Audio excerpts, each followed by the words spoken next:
There's been a lot of controversy about who is an appropriate leader or not for a Civ game. This has been particularly true for Civ 7 because of the higher percentage of non government or non military leaders in the game. After all, Civ games are about conquest, even if through a variety of means. But when you look closely at the current game as of this writing, there are more militaristic leaders than any other type.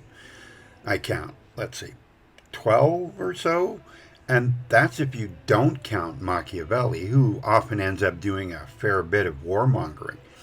So it's not like the game has become a pacifist haven. And as other people have pointed out over the last several months, non government and non military leaders in Civ games go all the way back to Gandhi in the first Civ game. Then we have the internet influencers and their fans. A slight majority of the playthrough videos focus on domination wins. And when influencers do their leader tier lists, what you'll sometimes hear is that a leader isn't strong enough, which often means militarily strong.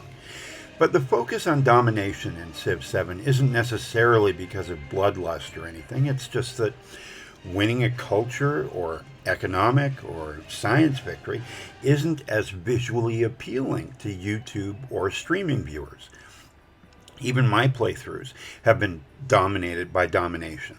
So I'm not saying I'm ideologically opposed to domination victories. The truth is much more banal. I find them more demanding on me.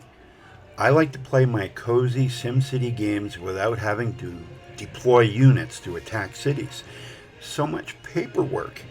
And I choose my leaders and civs accordingly.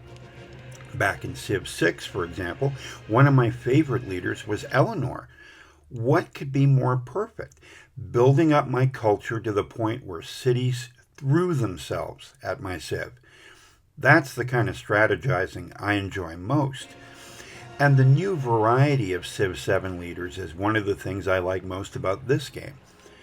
But all of this has led me to look more closely at why we are fascinated by some types of leaders more than others.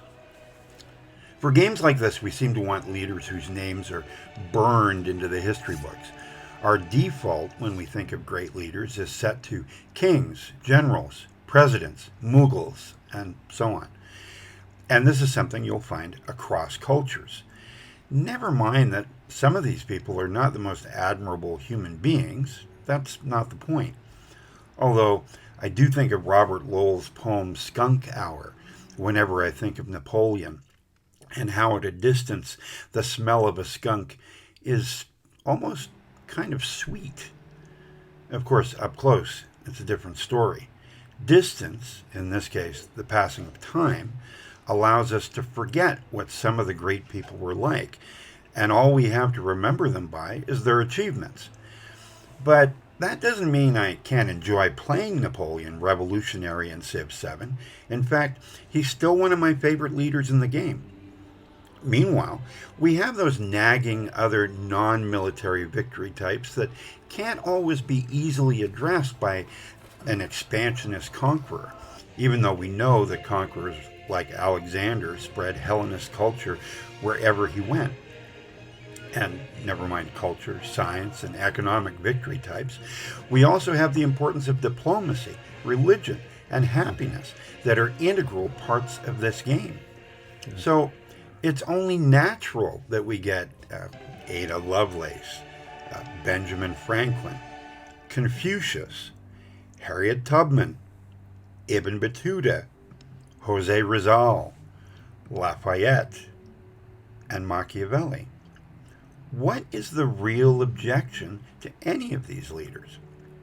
Ada Lovelace offers advances in science and culture, given that she had one foot in each world over her lifetime and helped launch the entire field of computing. Benjamin Franklin was a jack of all trades, a force of sage advice and diplomacy for a young America. Confucius wanted to counsel rulers, but his advice outlived all of them.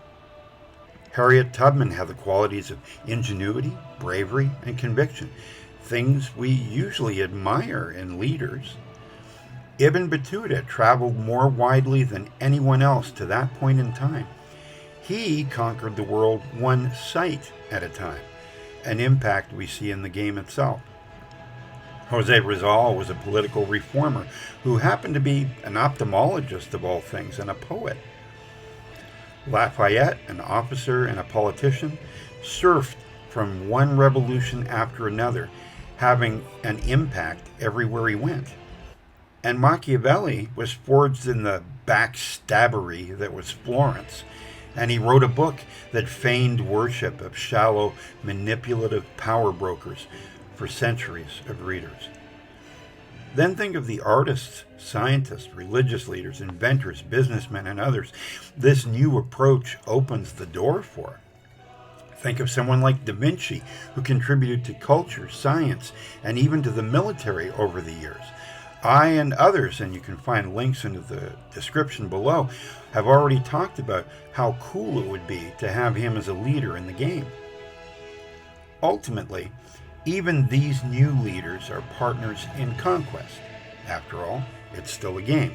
And it's a great game because it offers multiple ways to win, reflecting not only different personalities and playstyles, but different philosophies. There are not many games that can say that. In any case, if you liked what you saw or heard, drop a like or a subscribe down below, or even a comment if you agreed or disagreed with anything that I've said here. And we'll see you next time.